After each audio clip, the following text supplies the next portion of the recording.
बच्चों की रेडी पढ़ाई कर नहीं दिया, गई है। रेडी कर बच्चे तो रोज एज और बी होल स्क्वायर पढ़ते ही हैं। जी सही बात। आज साइन थीटा कॉस थीटा होता ही है आधा महीने। लेकिन प्रधानमंत्री प्रत्येक 5 सितंबर को राष्ट्रपति पुरस्कृत टीचर को क्या कहते हैं घर पर चाय पिलाने के बाद कि केवल क्लास में पढ़ाइए मत, कुछ गढ़ने का भी सिखाइए। जी और यही जो बच्चा सीख रहा है ना, यही उसके जीवन में काम होगा। साइन थीटा काम देने वाला नहीं। सामाजिक बनना है, उसके लिए यह आवश्यक है। आदरणीय गुरुदेव ब्रजकिशोर प्रसाद बलून की शोक सभा में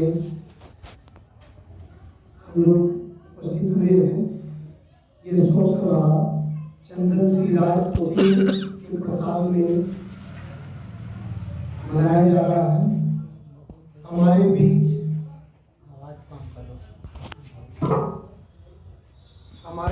हमारे आदरणीय गुरुदेव राजकीयकृत उच्च विद्यालय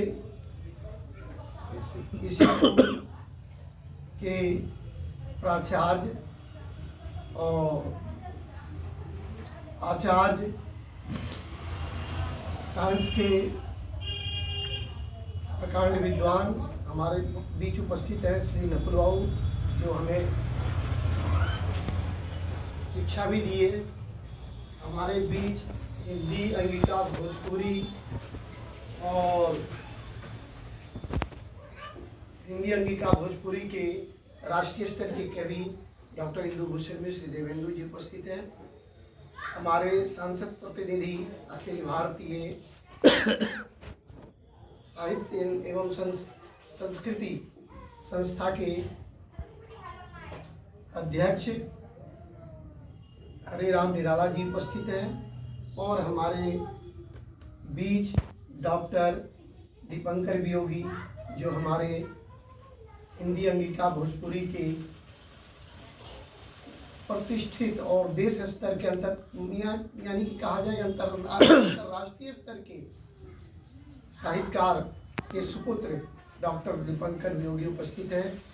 हमारे बीच प्रोफेसर सुदामा महतो जी उपस्थित हैं जो कि अपने विद्यालय के डायरेक्टर और प्रिंसिपल दोनों हैं। हमारे बीच भारत एंड स्काउट गाइड के प्रशिक्षक मुकेश आजाद जी उपस्थित हैं। बबलू समाज सेवी चंदन सिराज कोचिंग के डायरेक्टर और प्राचार्य जयप्रकाश शुक्ला जी हमारे बीच उपस्थित हैं जो कि हमारे महर्षि में ही संस्था से जुड़े हुए हैं और आध्यात्मिक क्षेत्र में जुड़े हुए हैं।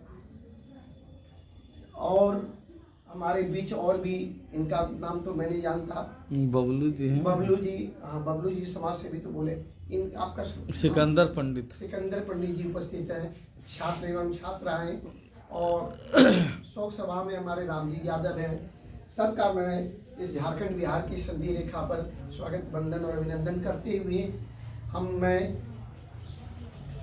ब्रजकिशोर राव को सो हृदय से श्रद्धांजलि अर्पित करता हूँ। अब मैं थोड़ी सी इनके विषय में थोड़ा संस्मरण की बातें कुछ करता हूँ कि इनके साथ मेरा समय कैसा रहा, कैसे बीता और इनके साथ मेरी यादगारी कैसे हुई। तो सर्वप्रथम मैं बता दूं कि मैं इनका शिष्य रहा। राजकीयकृत उच्च विद्यालय में अंग्रेजी का प्रशिक्षण देते थे, अंग्रेजी पढ़ाते थे हम लोगों को। उसके बाद इनके घर पर भी मैंने ट्यूशन पढ़ा था। और इनको जब हुआ रिटायर कर गए सर, तो इन्होंने कहा योगेश हमें एक रूम चाहिए जिससे मैं एक अपना होम्योपैथ का चिकित्सालय खोलना चाहता हूँ। तो मैंने अपने गुतिया गोपाल भगत के यहाँ इन्हें ब्रजकिशोर राव को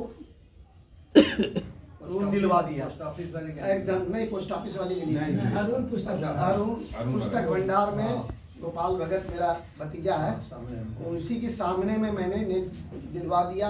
और इनको 8-10 कुर्सी की भी आवश्यकता थी, 8-10 कुर्सी भी मैंने दे दिया। सर ठीक है चलिए, समझिए ना।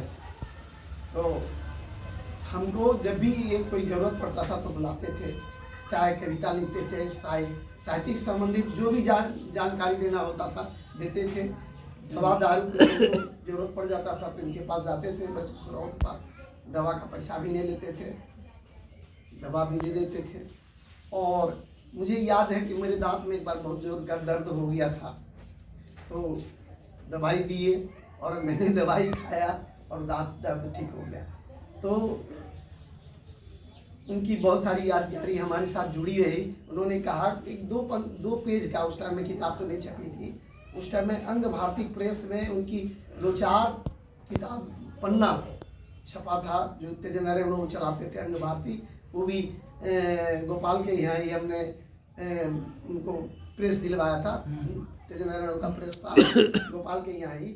वहीं पर 2-4 पन्ने का एक गाड़ी नारी पूरब गाड़ी पश्चिम किताब 2-4 पन्ना ही छपी थी, प्रिंट हुआ था, और वो हमको 2-4 पन्ना दिए थे, पढ़ना जरूरी था, समझे ना। और मुझे बताना कि कैसा लगा। तो मैंने पढ़ा भी, अच्छी किताब थी वो, और उसका प्रकाशन वो पूर्ण रूप में नहीं हो पाया था। तो उसके बाद जो है वो बहुत दिन तक वहाँ पर अपना प्रैक्टिस किए। और हाल फिलहाल में उन नारी पूरब गाड़ी पश्चिम का पूरा संकलन का उद्घाटन हुआ। हाल फिलहाल की मैं बात बतला रहा हूँ। तो हाल फिलहाल में जो उद्घाटन हुआ तो एक दिन संयोग बस मैं उनके घर पे चला गया मिलने के लिए, कुछ काम पड़ गया था। इसी दरमियान साहित्यिक निमंत्रण देने के लिए मैंने गया था उसी गोष्ठी का। तो उन्होंने बोला जोगेश, हमारे पुस्तक के प्रकाशन पे, उद्घाटन विमोचन पे तुम नहीं आए, समझे ना, उसका विमोचन हो गया है। तो बोले तो हमको तो कोई सूचना नहीं मिली थी सर। बोला तो बड़ी अफसोस की बात है, तुमको सूचना नहीं दिया गया, समझे ना। तो बोले छोड़िए सर, कोई बात नहीं है। तो उसके बाद जो है उनसे मेरा मिलना जुलना बराबर होता था, और एक बहुत अच्छा गुरु शिष्य का संपर्क रहा उनके साथ में।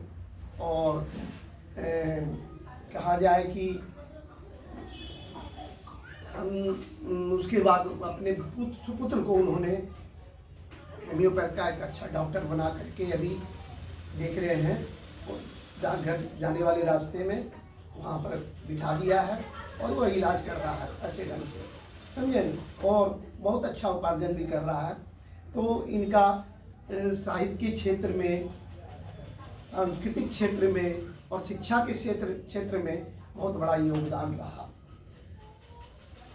मैं कहना चाहूँगा कि कहते हैं मन से मीत विद्यालय पाओ तो कुछ बात नहीं हो, सुधियों को गर्भ बिसरा पाओ तो शुरुआत नहीं हो।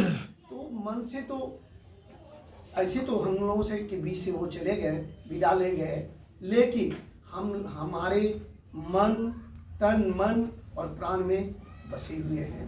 हमारे दिल में उनका स्थान है और उन्हें भुलाया नहीं जा सकता है। और ये तो जिंदगी में अगर कोई सत्य है तो वह मृत्यु ही सत्य है, और उसके अलावा सब असत्य है। तो मृत्यु तो हर आदमी का निश्चित होना ये सत्य है। इन्हीं चंद शब्दों के साथ मैं अपनी वाणी को विराम देता हूँ, और मैं पुनः ब्रज किशोरों को श्रद्धांजलि अर्पित करता हूँ।